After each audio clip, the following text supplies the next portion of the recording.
President David Eisner, and good afternoon, ladies and gentlemen. There could be no better place to have this discussion than in the Constitution Center. The three key words in the Constitution, its beginning, we the people. And I'm delighted to have my colleague, a former member of the House of Representatives, Mike Castle, join me. And as David Eisner accurately characterized it, Mike and I are members of a 30-year club, which is not too easy to come by. It takes a while to get that kind of seniority.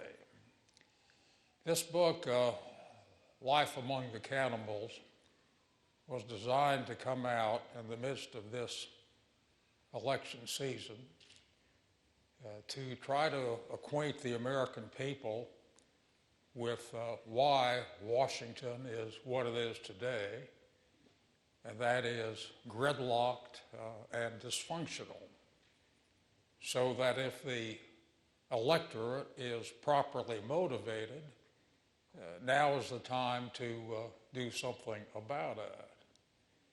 And the title with the Cannibals is by deliberation, for motivation, and for accuracy.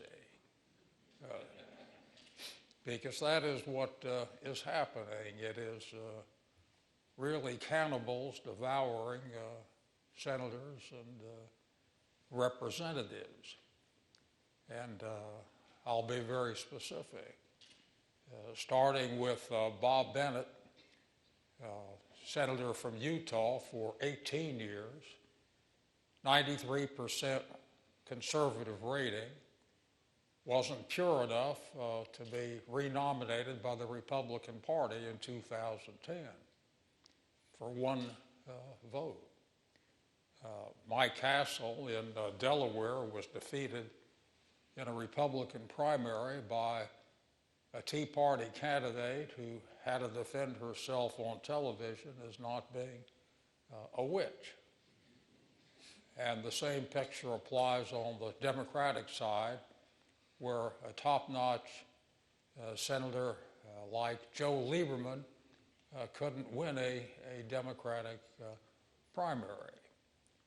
So what has evolved is a great worry on the part of members of Congress that if one vote is cast which causes the party to fight you in a primary where there is a very low turnout, that's the end of a political career.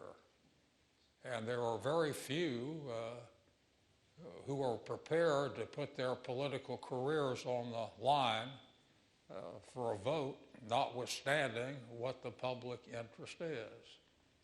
And this book goes into great detail as to my approach to being in public service and the votes that I cast, and the one critical vote which was the end of the association between the Republican Party and me.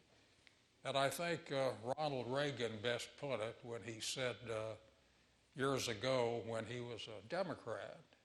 Did you know that Ronald Reagan was a Democrat? Well, he was. And as Ronald Reagan put it, he didn't leave the Democratic Party. The Democratic Party left him. But let me assure you that the Republican Party in 1980, when I was elected to the Senate, was a vastly different Republican Party than it was as we moved into the 21st century. When the stimulus vote came up, I was convinced that if we did not have an infusion of funding, that we would be heading for a 1930-style depression.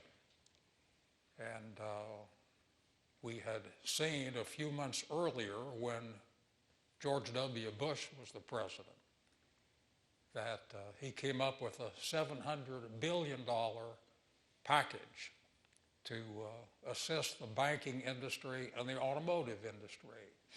Well, $700 billion was a twin brother to what President Obama came up with a few months later with $878 billion in the stimulus package.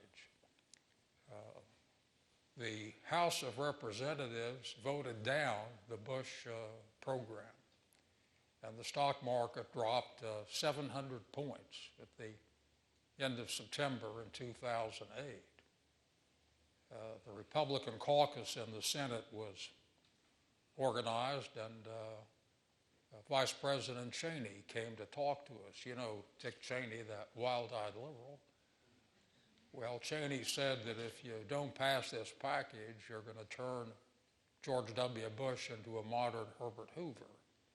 And a majority of Republicans voted for it, including Bob Bennett. And that was the end of Bob Bennett's career. But when President Obama was elected shortly thereafter and came up as his first legislative initiative to have a stimulus package, suddenly the Republican caucus was out for his scalp. Jim DeMint, senator from South Carolina, was heard to say, we're going to turn this into Obama's Waterloo. McConnell, the Senate Republican leader, said, the Republican Senate agenda is to defeat Obama. This was 3 years and 11 months before the 2012 election. And nobody in the Republican caucus, except for Olympia Snowe, Susan Collins, and Arlen Specter, would talk to the Democrats about the bill.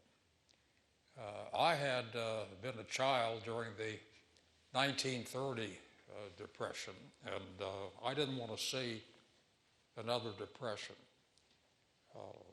My father, who was a Russian immigrant in 1930, found that he called it schwer to machen leben. That's Yiddish for schwer, hard to make a living, hard to machen leben. And we lived in Wichita. And my father packed up the family and headed east to Philadelphia, where he had a sister. In depressions, that's what families do. They move in with one another to survive. And those were really, really tough times. And I had been there. And it was plain that the vote was going to be highly precarious, and it turned out to be just that. And that single vote out of 10,000 turned out to be the problem which I had. And that has created a situation where, for example, Senator Collins and Senator Snowe wouldn't cross again the line. We had a case called Citizens United, which is pretty well known, where the Supreme Court of the United States decided that corporations and unions can make unlimited financial contributions, actually unlimited anonymous expenditures, independent expenditures, so-called. And they left a narrow opening, that is, that Congress could legislate to require disclosure so that at least you would know who was putting up the money. If Sheldon Adelson wanted to buy South Carolina for Newt Gingrich for $10 million, you'd at least know who was putting up the money. I think Adelson overpaid for South Carolina, but that was his choice.